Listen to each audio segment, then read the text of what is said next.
እርግጠኛ ሆኜ የምነግራችሁ ግን 100 አይደለም 1,000,000% እርግጠኛ ሆኜ የምነግራችሁ ኢትዮጵያ አሁን ባለችበት ደረጃ ሰው ክላሽና ምናምን ይዞ መንግስት መጣል አይችልም።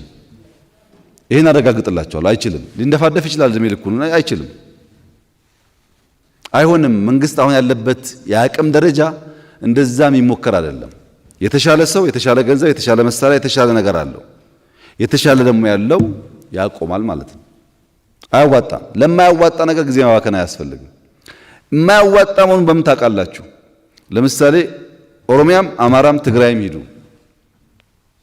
ሁሉም ጋር በዚህ መንፈስ ውስጥ ያለ ፎርስ ሲባላ ታዩታላችሁ። ለህዝብ ከሆነ ምን አባላው? የሸዋ ሸኔና የወለጋ ሸኔ ለህዝብ ከሆነ ለኦሮሞ ህዝብ ከሆነ ምን አባላው? ምን አገዳደለው? ሸኔ ይዋጋል፣ የኦሮሞ ሸኔ ይዋጋል፣ የአማራ ሸኔ ይዋጋል እርስ በርሱ። ለምን?